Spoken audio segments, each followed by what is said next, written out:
রাতের বেলা ঘুমায়া যাবি, সকাল বেলা মা ডাকবে, দেখবে তুই নাই, চিল্লায় বলবে কে কোথায় আছো, আয়। আমার বাবা জমিনের মধ্যে জিন্দা নাই। মা কাঁদবে আমার সন্তান নাই, আমারে কে আম্মু বলে ডাকবে। যেই সন্তানের একটা মা ডাকে কলিজা ঠান্ডা হয়ে যাইতো, বাবা কাঁদবে আমাকে কে বাবা বলে ডাকবে। এরে সন্তান, তোর বন্ধুরা দুই পার্শ্বে এসে কান্না করে চলে যাবে, আর খবর নিবে না রে বাবা। তুই দেখতে থাকবি কি হালাত।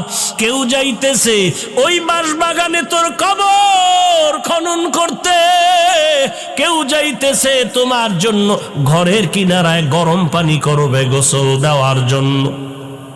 তোমার বাবায় দৌড়াইতেছে ইমাম সাহেবকে খবর দিবে জানাজা না পড়ায়া যাইও না, তোমারে চিরতরে গোসল করায়া সাদা কাপনের প্যাকেটের মধ্যে ঢুকাইয়া জানাজা পড়ায়া যখন নিয়ে যাবে খাটিয়া কাঁধে করিয়া জানালা দিয়া তোর কলিজার মা ডেকে বলবে, ও সব মানুষেরা আমার বাবারে তোরা কই নিয়ে যাও? বলে ওই চিরবিদায়ের স্থান কবরে নিয়ে যায়।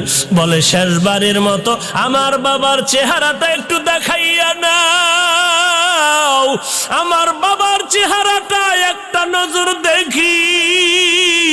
কারণ এই সন্তানের লালন পালন করতে গিয়া আমি মা কত রাত্র ঘুমাইতে পারি নাই, কতবার খানার প্লেট নিয়া খেতে পারি নাই। এরে সন্তান, কয়দিন আর যৌবনের বাহাদুরি করবি? তোর মতো যুবক স্কুলে পড়ে নামাজ ছাড়ে না, তোর বিবেকরে জিজ্ঞাসা কর তুই কেন পারো না? তোমার মতো যুবক র্যাব আর্মি পুলিশ বিডিআরের চাকরি করে নামাজ ছাড়ে না, তুমি কেন পারো না রে বাবা? কয়দিন আর বাহাদুরি করবি? আল্লাহর কোরআনটাকে মিথ্যা কি মনে করেছো? আলেম ওলামাদের কথা কি মিথ্যা মনে করেছো রে যুবক?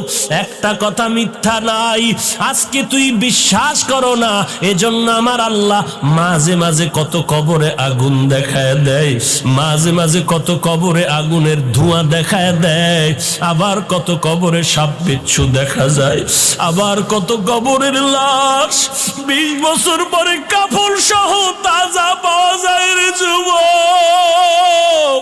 আবার কত কবরের লাশ 30 বছর পরে কাফন সহ তাজা পাওয়া যায়। যত কবরের তাজা লাশ পাওয়া গেল সব নামাজি আল্লাহর বান্দার কবর, আর যত কবরে দেখা গেল আগুন।